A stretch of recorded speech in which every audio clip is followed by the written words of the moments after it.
All right, I just got back from Cooper Skate Park, my first session in about 2 or 3 months. But I want to talk about why I've been taking a break from skateboarding. Okay, also, before getting into the video, what's up? I have COVID. I got a bunch of new stuff up on Aeroscape Co, a bunch of past season stuff, and a couple things that have never come out before, including this skeleton rock on beanie. Check that out at aeroskate.com. Now into the video.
I'm officially a skate vlogger again. You made a vlog? Yep.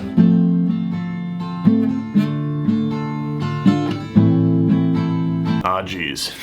How do I even begin? I talked about this a little bit already on my podcast. So I started a new podcast called the Stoic George Podcast. It's just a solo podcast where I open up about my spiritual and self-growth journey. I've been doing all sorts of things outside of this channel and outside of skateboarding. I've been kind of relentlessly learning how to play the guitar. I've been having new experiences, just like opening myself up to life, and I almost feel like I'm having this second coming of age where I'm like figuring out who I am again, because for a long time, for the longest time since childhood, I was a skateboarder, and I did this thing mentally where I really identified intensely and attached intensely to skateboarding. It was like I needed to skate every day or else I would get anxious. I needed to feel like I was progressing. In order to feel good about myself, I needed to grow on YouTube and make these skate videos. It just became this whole thing that I was very attached to, and I like to frame skateboarding as a relationship. I simply got too close and too tied up with skateboarding, and I needed to take a break from it. Like, I needed some space from it to figure out who I was outside of skateboarding. And I've been doing that, and it's been beautiful. It sounds corny, but I've really been finding myself, and it literally is just like a relationship. And it's funny because I'm recently single as well, so there are parallels here. I have a notes app, and I just want to read through it to make sure I hit everything. Oh yeah, I want to mention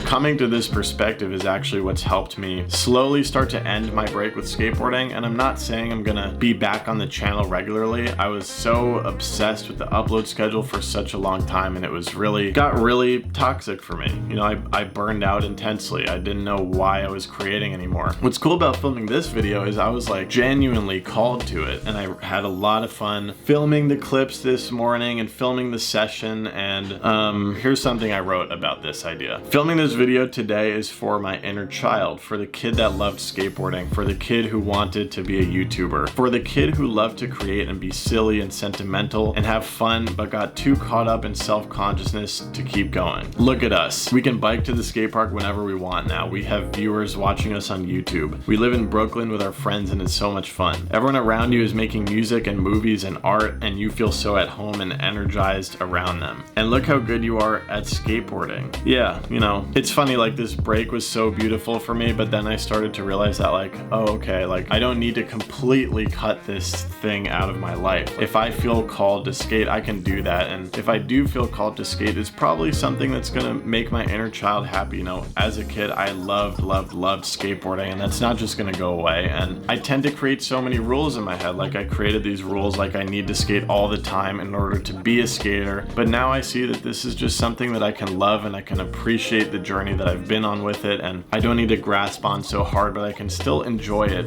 when it feels right. Yeah, and I'm just kind of more of an open person now. The sun's starting to set. It's the evening now. Honestly, beginning my day with that inner child joy and that skate session and that creativity got me feeling super good. My creativity was flowing. I even recorded a podcast for the second channel. And can I just say how much I appreciate my studio, like this bedroom that I live and work out of, and especially how beautifully the light comes in when the sun starts to set and filters through the leaves. I'm realizing that this is a place that inspires me and allows me to study. I got my books and I get to create. I got my journals, my cameras, my all my equipment that just lets me just let it all out. I'm so grateful. I really wouldn't have it any other way. I'm happy to be here. Also, are you experiencing this? I threw the window open and this crispy fall breeze is coming in, and I forgot to even talk about it this morning, but I rode my bike over to Cooper with a hoodie on, and something about fall, it just makes me deeply emotional to my core. Like just experiencing this feeling right now, it makes me want to cry.